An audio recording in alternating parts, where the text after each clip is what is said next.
Hai adik-adik, kembali lagi dengan Kak Rina di online class 101. Kali ini kita akan belajar kelas 4 tema 5, subtema 1, perjuangan para pahlawan. Di pembelajaran 6 kita akan belajar bahasa Indonesia, PPKN, dan PJOK di halaman 47 sampai dengan 52. Adik-adik untuk melihat video lain bisa klik di kanan atas videonya, nanti akan ada rekomendasi playlist dan juga pembelajaran lain ya, tapi sesuai dengan judulnya. Kalau mau lihat yang lebih lengkap, bisa klik di kolom deskripsi, nanti akan ada daftarnya. Misalnya adik-adik mau lihat semua tema kelas 4, berarti pilih yang ini ya, klik linknya atau klik biru-birunya, nanti kita akan masuk ke daftar playlist kelas 4. Misalnya adik-adik mau lihat tema 4, berarti pilih yang ini, klik putar semua. Nanti di sebelah kanan akan ada daftar playlistnya ya. Ini dibuat berurutan, jadi adik-adik tinggal cari aja mau lihat subtema berapa, pembelajaran berapa, dan juga halaman berapa. Nah, kita mulai ya adik-adik. Ini kita di pembelajaran 6. Kata Edo, tahukah kamu siapa lagi pahlawan yang berjuang untuk mempertahankan wilayahnya? Bagaimana sifat perjuangan pahlawan tersebut? Nah, ini ada Pangeran Diponegoro ya. Jadi perang Diponegoro terjadi di tahun 1825 sampai 1830. Ya, perang Diponegoro merupakan salah satu perang terbesar yang pernah dialami oleh Belanda sehingga selama masa kependudukannya di Nusantara. Peperangan ini terjadi secara menyeluruh di wilayah Jawa sehingga disebut Perang Jawa. Nah, tuliskanlah pertanyaan sebanyak mungkin tentang perjuangan Pangeran Diponegoro ya adik-adik. Ini Kak Rina buatkan 7, adik-adik boleh pilih aja mau ambil berapa. Atau mau ditambahkan pun boleh. Yang pertama, siapakah nama asli Pangeran Diponegoro? Yang kedua, di mana tempat dan tanggal lahir Pangeran Diponegoro? Yang ketiga, apakah awal mula terjadinya perang Diponegoro? Yang keempat, perang Diponegoro juga dikenal dengan sebutan apa? Lalu nomor 5, berapa lama perang Diponegoro berlangsung dan bertempat di pulau mana? Yang kelima, peristiwa apa yang terjadi pada tanggal 28 Maret 1830? Yang ketujuh, kapan Pangeran Diponegoro wafat dan di manakah dimakamkan? Kemudian carilah informasi dari berbagai sumber untuk menjawab pertanyaanmu tersebut. Ya, nah untuk yang berikutnya ini ada apa? Ada peta pikiran ya, yang ada pertanyaannya juga, ada nama, perilaku, daerah asal, perjuangannya apa. Karina sudah buatkan di sini, ini pastinya sudah pada tahu adik-adik ya, namanya adalah Pangeran Diponegoro.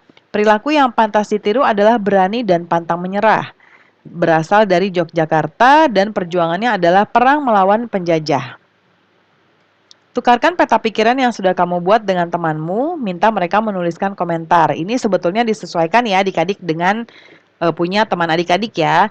Contohnya misalnya uh, sudah benar atau mungkin ada yang kurang di mana ya.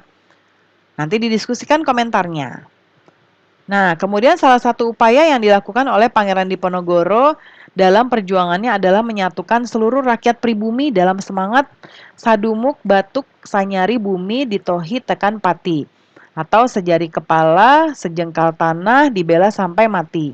Usaha ini berhasil karena Pangeran Diponegoro melakukannya disertai dengan mempelopori, mencontohkan, dan memberikan komando yang jelas kepada semua rakyat, khususnya di Pulau Jawa.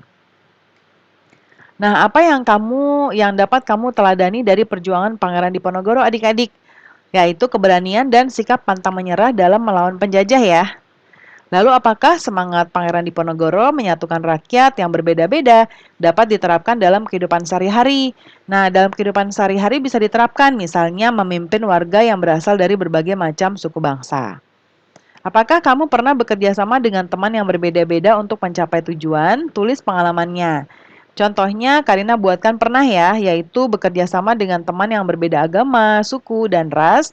Nah, itu sangat menyenangkan, sebab kita bisa mencapai tujuan bersama dan juga menghormati satu sama lain.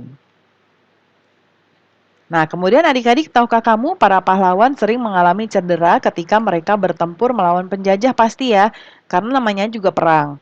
Nah, mereka mengalami cedera mulai dari yang ringan sampai yang berat. Pada bagian sebelumnya, kamu telah mengetahui cara mengatasi cedera yaitu luka memar.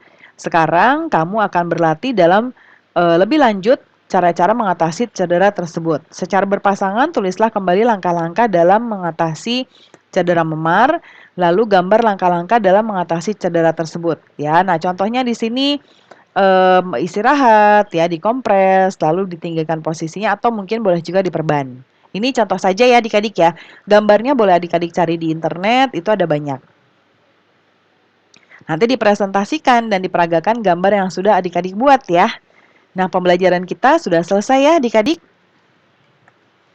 Terima kasih sudah menonton sampai akhir. Mohon dimaafkan apabila ada kesalahan dalam perkataan maupun dalam materi yang diberikan. Sampai jumpa di pembelajaran berikutnya.